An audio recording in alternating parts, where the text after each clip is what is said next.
All right. What's good, everyone? What's good? Greetings, check, and salute, soul provider. Thanks for coming out today. So let's get to it. Uh, in this study today, we'll be analyzing a part of the story of David to illustrate how power isn't given, but is taken. And it's something that you must be willing to die for and take by force from others to obtain it. There are many instances where this is illustrated to us in the Bible. So I may do multiple episodes of this to show the individuals and their rise to power. But for this one, we'll be studying First Samuel chapter 16, verses 10 through 14, and then First Samuel chapter 17, verses 8 through 11, verses 17 through 19, 22 through 30, and then finishing up with 30 through 51. This one will be a little bit longer than what I normally like to do, but we'll get there and have a good one with this one. Salute, Lauren. Salute. Glad to have you all here. All right, so I'll be reading from the Amplified Version of the Bible. So, anyways, let's get to it. First Samuel chapter 16, verses 10 through 14. Jesse had 7 of his sons pass before Samuel, but Samuel said to Jesse, "The Lord has not chosen any of these." Then Samuel said to Jesse, "Are all your sons here?" Jesse replied, "There is still one left, the youngest. He is still tending the sheep." Samuel said to Jesse, "Send word and bring him, because we will not sit down until he comes here." They were going to have a sacrificial meal to celebrate the Lord choosing one of Jesse's sons. So, moving on, verse 12. So Jesse sent word and brought him in. Now he had a ruddy complexion with beautiful eyes and a handsome appearance. So the Lord said to Samuel, "Arise, anoint him, for this is he." Then Samuel took the horn of oil and anointed David in the presence of his brothers. And the Spirit of the Lord came mightily upon David from that day forward. And Samuel arose and went to Ramah. Now the Spirit of the Lord departed from Saul, and an evil spirit from the Lord tormented and terrified him. I must pause here for a moment to point out that here in the 13th and 14th verses that they point out perfectly how power is exclusive and not inclusive. Because when the Spirit of the Lord came upon David, it left Saul. So when David became, when that power became David's, Saul became excluded from power. So it points out how power is is exclusive, not inclusive. Uh, it shows here that Saul immediately became excluded from that power. It was inclusive only to David, so it was exclusive. There is no inclusion of power; it's exclusive. So now, moving forward, we'll go with we'll start in chapter 17 of First Samuel. This will be going into the power portion of how it's taken and not given. So, starting here with verse 8, starts as such. Goliath stood and shouted to the battle lines of Israel, saying to them, "Why have you come out to draw up for battle? Am I not the Philistine? And are you not servants of Saul? Choose a man for yourselves and have him come down to me." um, Pause here for a moment. It's very interesting here. I mean, if you can really notice it, how you could tell how much of an insult that this should be to them by saying, "Are you not servants of Saul?" um, but they were so cowardly that none of them even saw how much of an insult that this actually was to question and say to point them out as servants of Saul. What's good, Omega Dreads? Instead of being servants of the God that they choose to be their God, that they have chosen to be their God. This it's pretty apparent, and it goes to show also what I talked about in one of my previous streams with on how gods are born. The Saul fits this perfectly. It goes into that story how people how they chose and put their trust in him, their faith and their belief in him, to avoid responsibility for themselves. But moving forward, verse 9. If he is able to fight with me and kill me. Wait, hold on. No, not yet. I forgot. My bad. Before verse 9. Choose a man for yourselves and have him come down to me. 9. If he is able to fight with me and kill me, then we will become your servants. But if I prevail against him and kill him, then you shall become our servants and serve us. Again, the Philistines said, I defy the battle lines of Israel this day. Give me a man so that we may fight together. When Saul and all Israel heard these words of the Philistine, they were dismayed and greatly afraid. As I pointed out, you could tell, I mean, for someone to be able to boastfully say and talk in the tone and the way they were saying, you could tell he knew how afraid they were. So moving on to verses 17 through 19. Then Jesse said to David his son, take for your brothers an ephah of this roasted grain and these 10 loaves of bread, and run quickly to the camp to your brothers. Also take these 10 cuts of cheese to the commander of the unit. See how your brothers are doing, and bring back news of them. Now they are with Saul and all the men of Israel in the valley of Elah, fighting with the Philistines. So now, moving on to verses 22 through 30. Let's see, our chat's going real quick. All right. 22.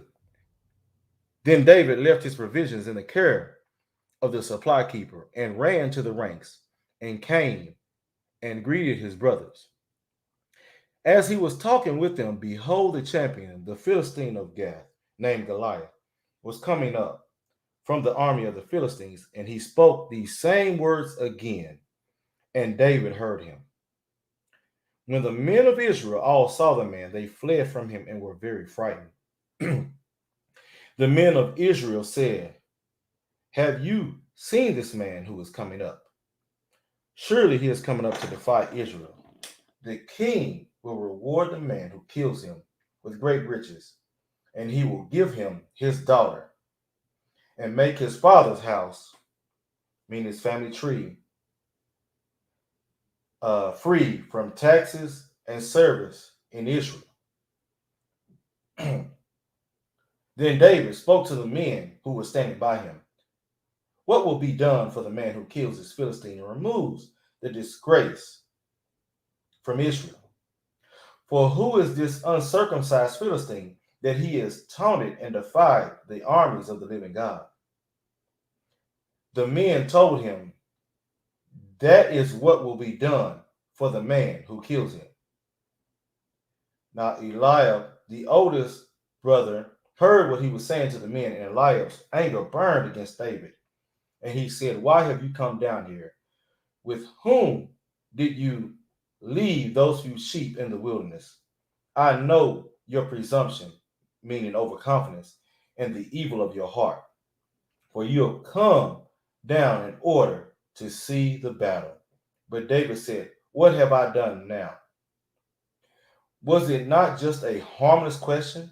Then David turned away from Eliab to someone else and asked the same question. The people gave him the same answer as the first time.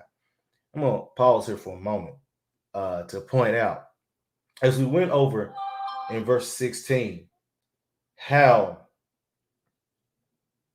he had been chosen by God to be anointed, to be exclusive to this power. It is pretty obvious here now that his brothers are jealous, that this who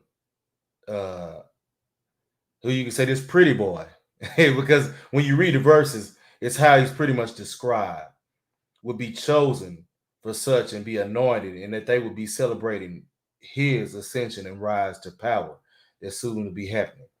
What's good, specialist?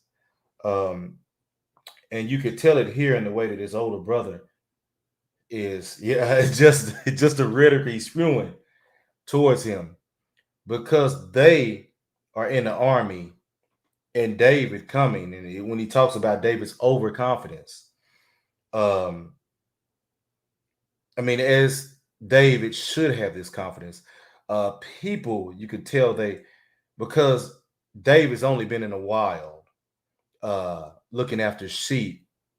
He's seen as less than. He's not seen as a true warrior, but I mean, only because he hasn't been fighting people.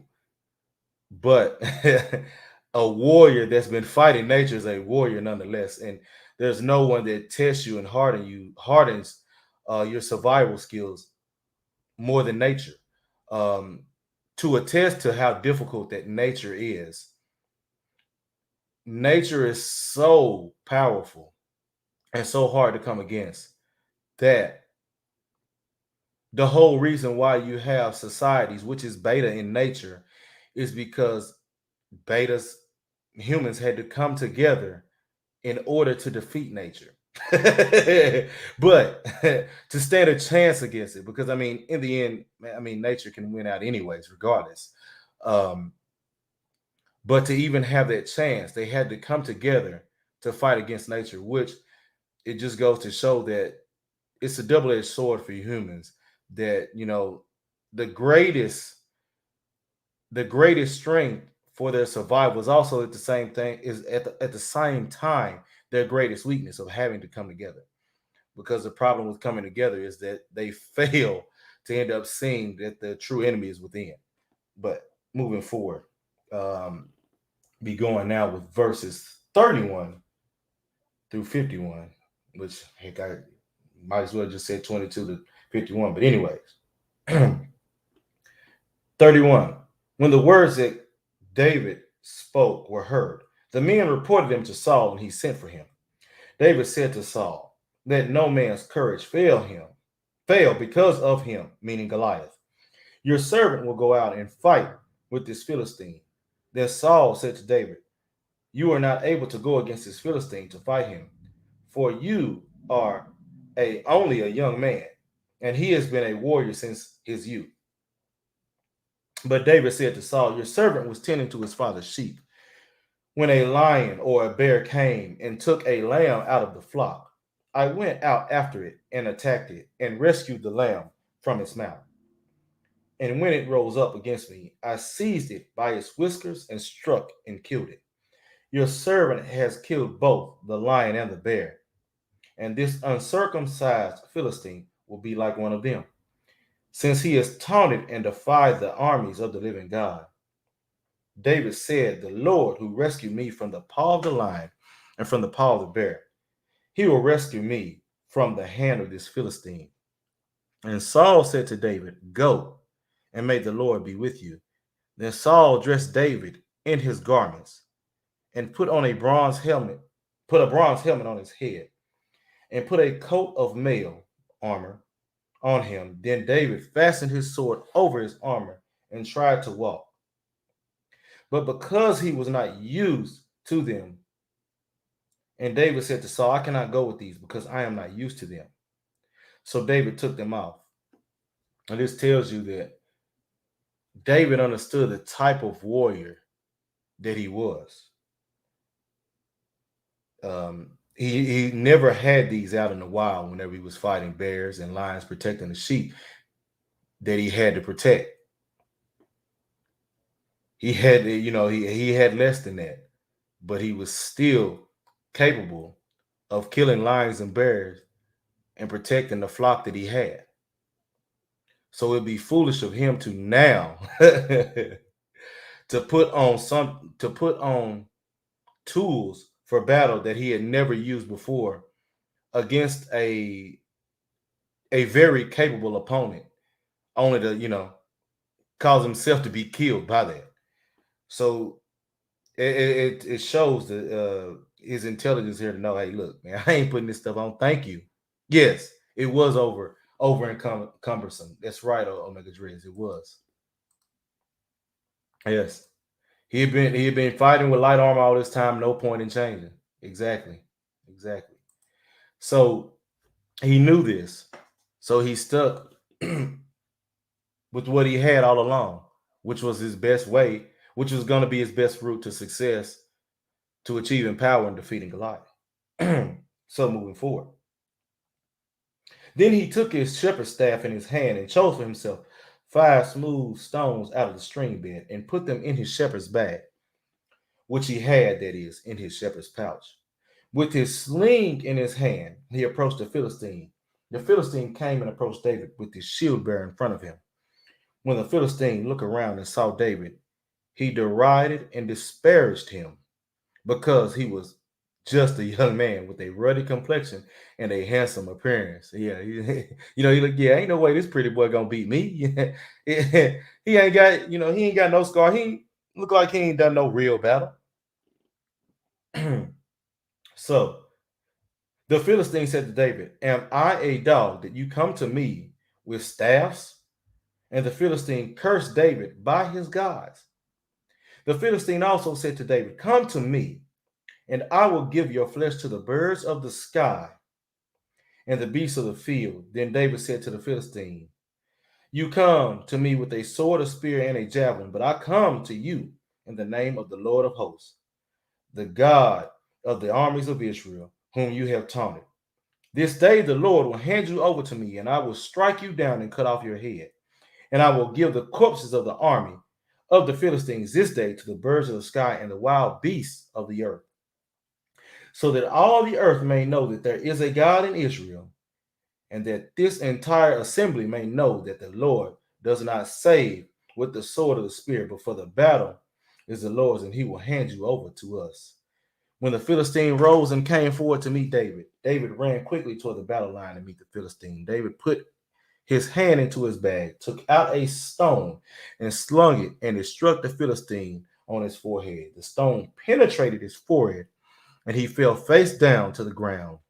So David triumphed over the Philistine with a sling and a stone, and he struck down the Philistine and killed him. But there was no sword in David's hand. So he ran, stood over the Philistine, grasped his sword, and drew it out of its sheath, and killed him, and cut off his head with it. When the Philistines saw that their champion was dead, they fled. So I will end it here. Um,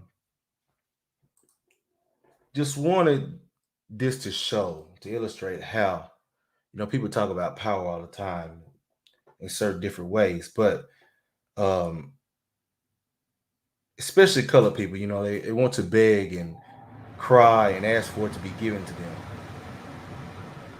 But it just shows here that power is something that you have to be willing to take by any means necessary. You have to be willing to get your hands dirty to get it. Power isn't something that's given to you, it's something that's taken. And power is also exclusive in nature, not inclusive. So that's all I have for you guys this time. I want to say thanks for coming out. Don't forget to hit that like button. I did post the link. Oh, well, thank you, thank you, Lawrence. Post to the barbershop talk live stream. So we'll be going there just shortly. I'm gonna close this down. Just say to y'all, peace. Don't be a hospital gown, nigga. Later.